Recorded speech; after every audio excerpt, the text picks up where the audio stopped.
आबू में जहाँ अभी म्यूज़ियम बना हुआ है उसके सामने एक कोठी है।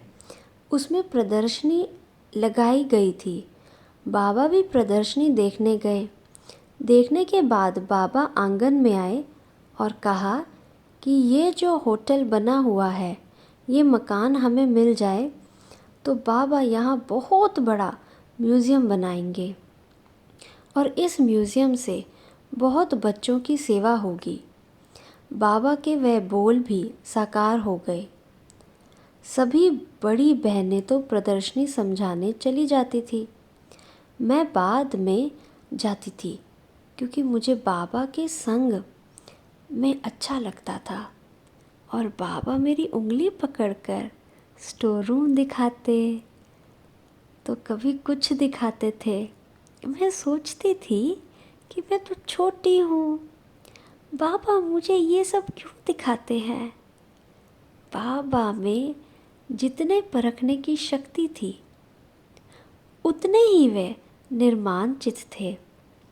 मैं बाबा के कमरे में बार बार जाती थी और बाबा से मीठी मीठी बातें सुनती थी। बाबा मुझसे पूछते थे कि ये रथ किसका है। मैं कहती थी शिव बाबा का है।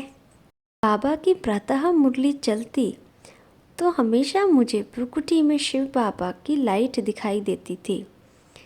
कभी श्री कृष्ण व कभी श्री नारायण का स्वरूप दिखाई देता था। बाबा के बोल अथॉरिटी से होते थे और ऐसा लगता था कि शिव बाबा बोल रहे हैं। साथ ही ब्रह्मा बाबा का संपूर्ण स्वरूप दिखाई देता था।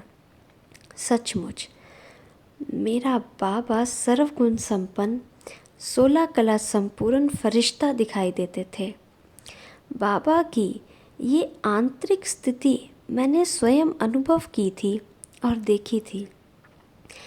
एक बार जब मैं मधुबन में बाबा के कमरे में गई तो वहाँ बाबा नहीं लेकिन साक्षात श्री कृष्ण को देखा।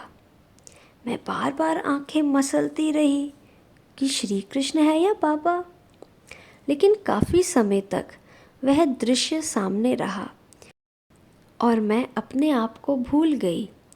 ऐसा अनुभव हो रहा था कि मैं श्री कृष्ण के साथ रास कर रही हूँ। यही नशा काफ़ी दिन तक रहा। मुझे अधिकतर श्री कृष्ण का और शिव बाबा का साक्षात्कार होता था। साथ ही मैंने बाबा से सर्व संबंधों का भी अनुभव किया। कभी बाबा को सखा सखी के रूप में तो टीचर के रूप में और कभी माँ के रूप में अनुभव किया। एक बार की बात है, मैं बाबा के पास बैठी थी। एक भाई कई लकड़ियाँ काट रहा था। वह बाबा के पास आया और कहने लगा, बाबा लकड़ी नहीं कट रही है।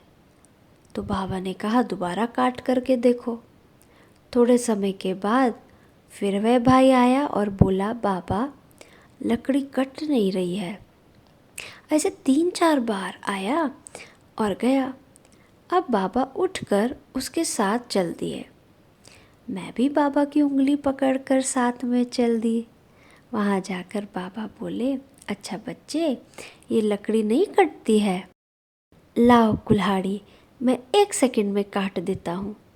बाबा ने कुल्हाड़ी ली और एक ही बार में उसके टुकड़े कर दिए। भाई बहुत खुश हो गया।